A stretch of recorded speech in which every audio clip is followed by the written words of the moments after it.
la musique suba lañ koy célébrer ñun ñu jël fête de la musique organiser ci suñu Miss Labado dañu bëgg a suba nag yéen ñëpp ngeen teel a ñëw 15h la ñuy tijji porte yi 15h la ñuy tijji porte yi na ñëpp teel a ñëw ñu profitoo ci pour wax ne musique aussi vecteur de communication la vecteur de communication la ñun dañu jaar ci musique pour jàllale suñu communication jàllale suñu discours dañu jaar ci musique pour yee suñuy xale yee suñuy miss parce que lépp dañ ko doon def dans le cadre de la culture waxtaan nañoo ak xale yi jàngal nañ leen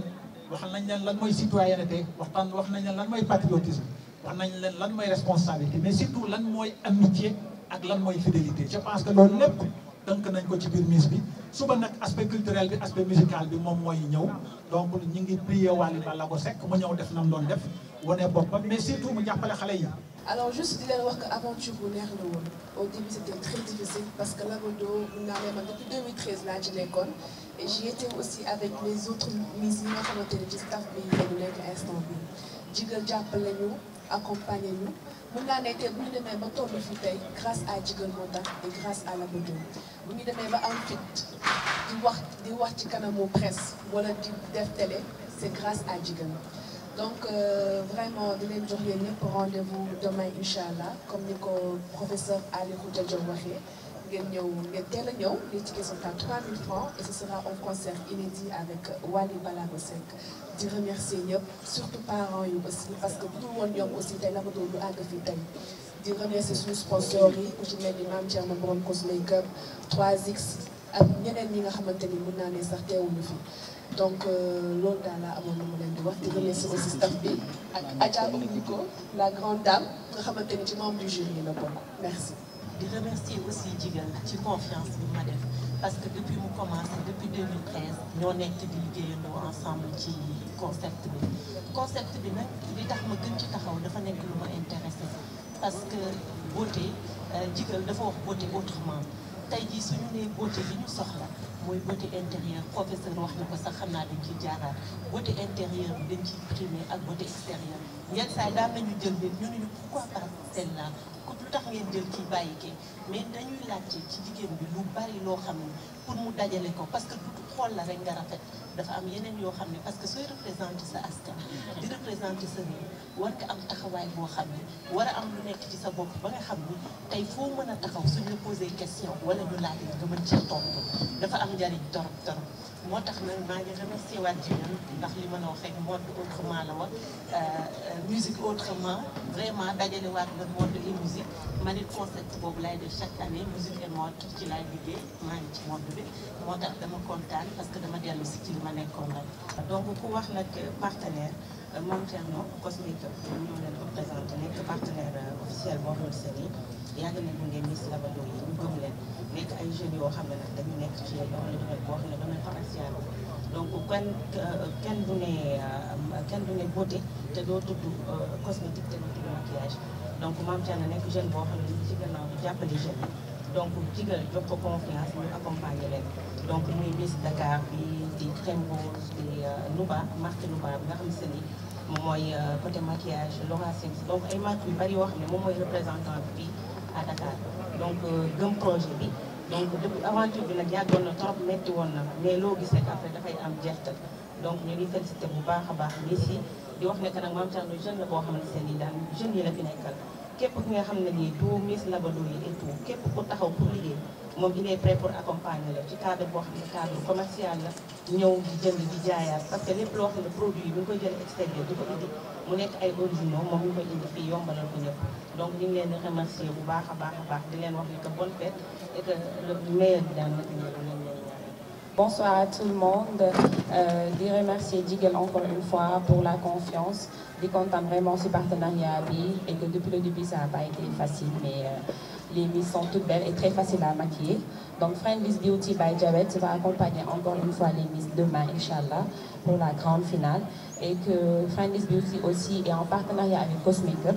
Toute la gamme Nouba est disponible à l'Institut au besoin. Donc on souhaite bonne chance à toutes les Miss et que la meilleure gagne. di wax ni rek Miss Labado ñenn ñi sumay rakk lañu ñenn ñi sax mën naa am na ñoo xamante ni ñoo bokk benn deret mbokk moom doo xam fi muy jógee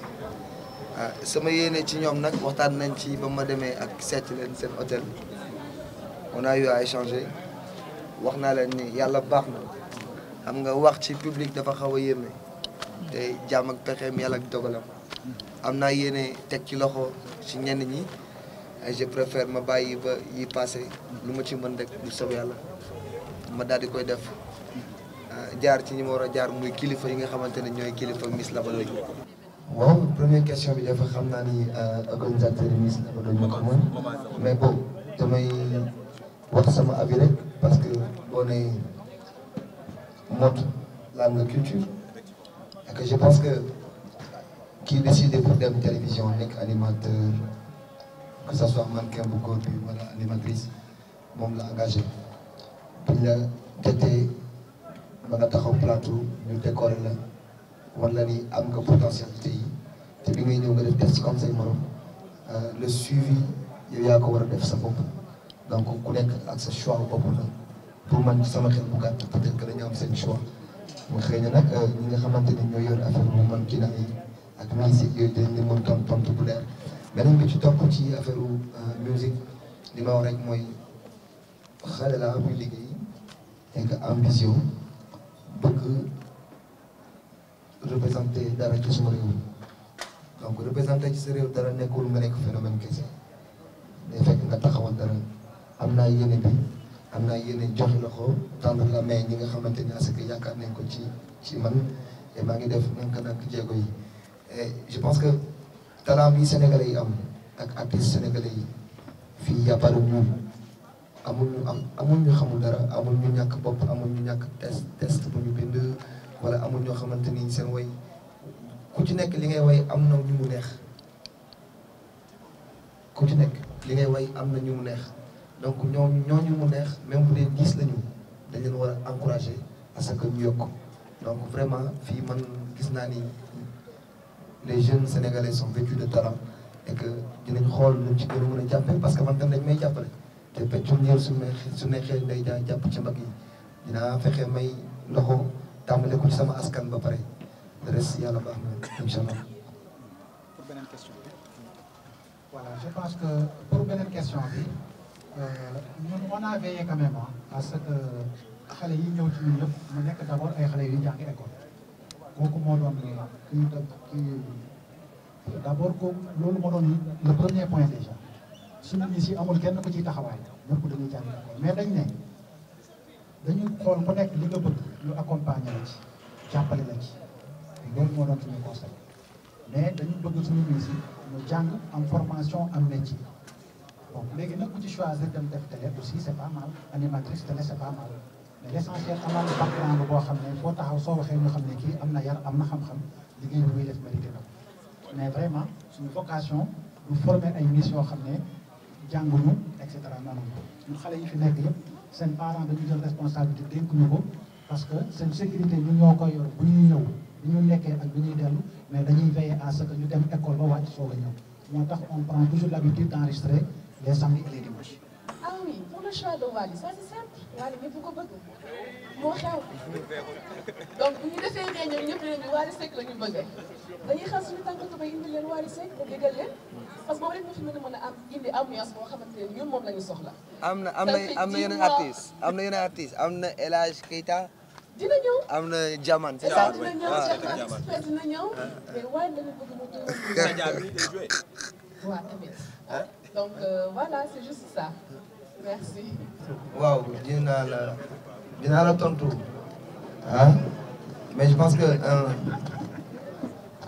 on est là pour di jëm ci côté fête de la musique ak Miss Labado mais quand tu touches un monument national su ma ci tontu dafay ndur leneen déjà c'est un père teg ci muy koo xamante ni du monument national africain lay wax mondial nit la boo xamante ni il a beaucoup fait pour ce pays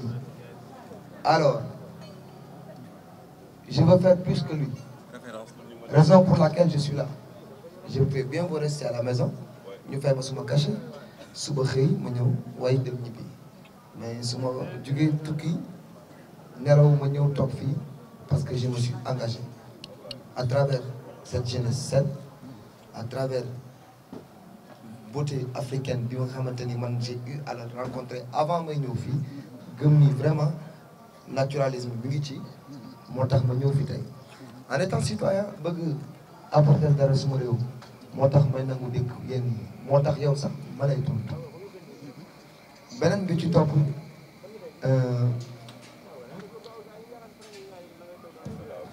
je pense que ñi nga xamante ni ñoo amee suñu droit d'auteur ñun amuñu seen fay quoi qu'on puisse dire parce que ñun bu ñu tëddee di nelaw wala ñuy dem way ak nu mu mën ci demee artistes yu bëri fii man bi ma dalee tàmbalee ñu dem ñu ma jëlal sama requête normalement soirée boo way par exemple su ma tëggee fii stade dañ ma war a defal fiche mais man toog naa at defuma ko sax yàlla xam na ko parce que da ngay dem ba danga koy fàtte léegi ñoom ñoo ñu koy defal à notre place man j'ai eu à avoir cette chance donc du ma xalaat te je suis bien payé macha allah li ñu seq ak man li ma warloo ak ñoom ñu ngi koy def donc vraiment man boog yar bi dalaguma ci côté boobu et bu fekkee am na ñu ma dal maa ngi leen di ñaanal à ce que ñu retrouver seen chemin ak à ce que tamit les morceaux ñu gën ko recoller parce que tamit travail d'équipe la on peut pas y aller sans eux et ñoom tamit mënuñu dem sans les musiciens c'était ça la réponse merci beaucoup. waaw donc pour suba je vais venir faire ma musique comme convenu je pense que apporter une touche personnelle ci musique sénégalaise moo tax ñu choisir Wally parce que ñombar moom loo ko bañ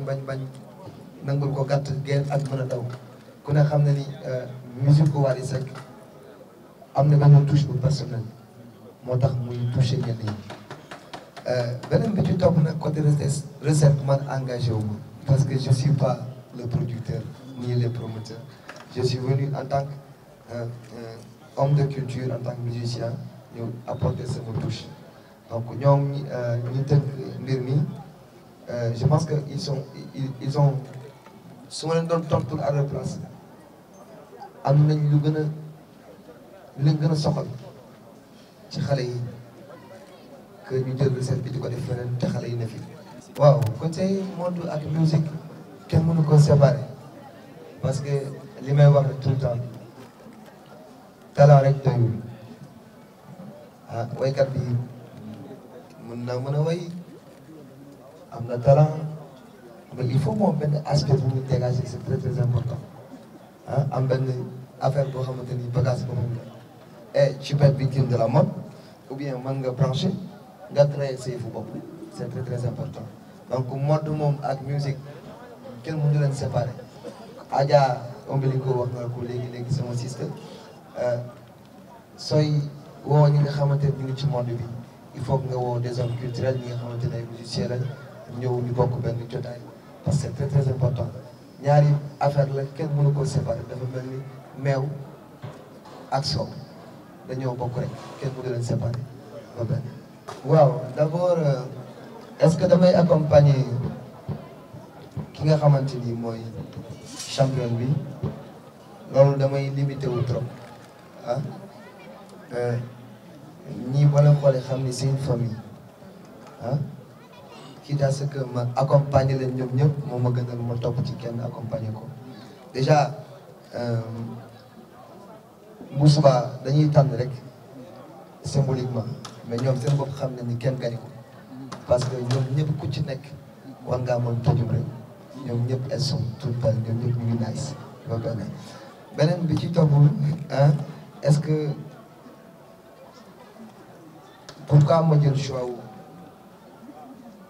3000 francs c'est pas moi c'est le promoteur li ñuy wax générosité c'est très très important d'accord j'ai été généreux par rapport au cachet parce que c'est mon grand frère. 2 il a été le manager de Thione Ballago Seck ku jàppale sama papa la ku nit bu ma respecté la nit bu bëgg social la. Alors le 21 juin on parle de la fête de la musique donc dama ci waroon def sama touche normalement dama waroon logique rek la ñuy wax donc su ma ci amee ku ma mën a fay astu loo xamante ni dina mën a couvrir samay frais yi nga xamante ni moo jëm ci côté musicien yeeg staff bi damay ñëw tëggal ko alors moom su ko neexoon tey mu def ko entre 10 000 wala 15 000 wala 5 000 mais il a été généreux déjà ñëw fii ci diggu Médina ah nga xamante ni Fass dañuy ñëw Rebeuss Petit Pomme Ville Plateau xale yëpp ñëw ñu fay def musique fii donc man loolu moom laay wax chapeau mais pas moi merci beaucoup.